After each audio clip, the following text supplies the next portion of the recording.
Sawubona mbukelo bantu TV sekubingelela siyaphinde siyakwamukela kweza namhlanje sikuphathele zona kanti sikuphathele zona mbukelo zithi sekuvele indaba ezithi oyilunga le-MK Party uFloyd Shivambu osimatheni kulezi insuku sekuvele indaba ezithi ungomunye wabosopolitiki abasebenzisa uphuzo oludakayo ngendlela eyeqile kunejwayelekile. Lezi ndaba zivela lapha ngaphansi kwelunga le-MK Liqavile uSithembiso Khomo ojwayele ukuthi abe live akhulume nabalandeli be-MK Party. Lezi ndaba nje uziveza nje ugxeka inkulumo kaFloyd Shivambu ayenza einsukwini ekhuluma nabe-media briefing ngenqubekela phambili yakhe phakathi kwakhe ne-MK la kuze kwavela khona ukuthi uFloyd Shivambu eveze indaba zokuthi kunamalunga e-MK Party asebenzisa utshwala ngendlela eqile nezidakamizwa. Sekuphuma amafayila akhe uFloyd Shivambu mbukeli sicela ukuthi uthamele nansi inkulumo yabona ngane zakwethu mina ngisakhona manje ngithi mina ungamthemba uFloyd Shivambu ngokwe-risk yakho nje ukuthi ube umlandeli wakhe umsupport ucabanga ukuthi khona into esile nento angayenzela iSouth Africa. Ungamthemba nje phela yabona ungamthemba nje phela nge-risk yakho uma ukuthi umbona njengomuntu ukhona into esile angayenzela iSouth Africa. Ayikwazi ukuthi leader ithathe enye lead ihambe kwi-media iyothi usibanibani udaba utwala engathi yena kadaba utwala. Most ama-politician badaba utwala, iningi lama-politician nje badaba, even naye asazi noma sebiyekile yena, asazi la mina usabiyeka notshwala naye uFloyd ngagcina ebuhlaba impela utshwala ngingasebiyekile. Kodwa khona i-event yomkhonto wesizwe ebise-Gauteng la khona ekade kuyena i-guest la khona umbona ngisho ehambe egxuma umbona ukuthi uyayiqinisa eyisoliso ukuthi engathi idlile imambana, singazi-ke naye ukuthi naye usebiyekile notshwala. Yabona i-leader ethi mangabe inikwe ispace sokuthi ihambe yokhuluma ihambe yokhuluma ngamanye amadoda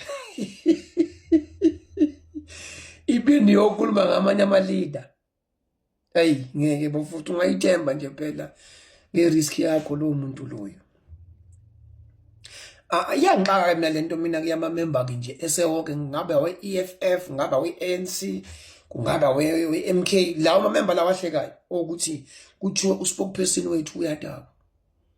Iyangidida-ke mina-ke ukuthi yazi ngikangahlangana nenye i-comment hayi ngoba naye nje uyabuhlaba uNkosi Malanga, kanti kwangathi manje ukuphuza utshwala futhi manje kwipolitiki ngathi kuqala ngoNhlamulo. Uma kuthiwa uNhlamulo ngempela uyaphuza, ake sithi uNhlamulo uyaphuza-ke, ikhona into wrong lapho. Njengobani kulama leader amangaka nje eSouth Africa angaphuzi ngoba imusti yawo ayaphuza ayabuhlaba. Uyazi ukuthi Shivambu into ebuhlungu kakhulu ngawe, ucabanga ukuthi wena izinto ozenza private zaziwa wena nalabo osukuzenza nabo, kanti abantu bayazazi izinto wena ozenza private. Phela asiphumza ngika-EFF, bacabanga ukuthi bonke abantu bonke baphuma ka-EFF bakulandela-ke into yisho nje hawu yilethu.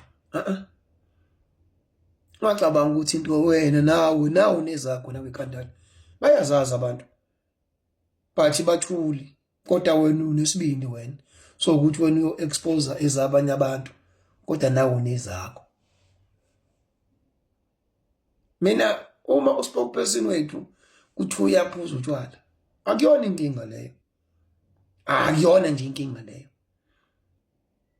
leyo nje akuyona inkinga phela kusuke impilo yakhe, kusuke impilo yakhe ephuza lephuza khona futhi awukazi umbone ethatha vena ngakini ukuthi nangu uspokesperson uyabuhlaba kuyithatha ngakini. Usho indawo abaphuza kuzo indawo abangathi okay indawo lesi eyisafe ezinabantu vele abanye ama-politician ngama level up. Yini pho enzima lapho, yini into eyinkinga lapho ekuphuzeni kwakwaspokesperson umkhonto wesizwe?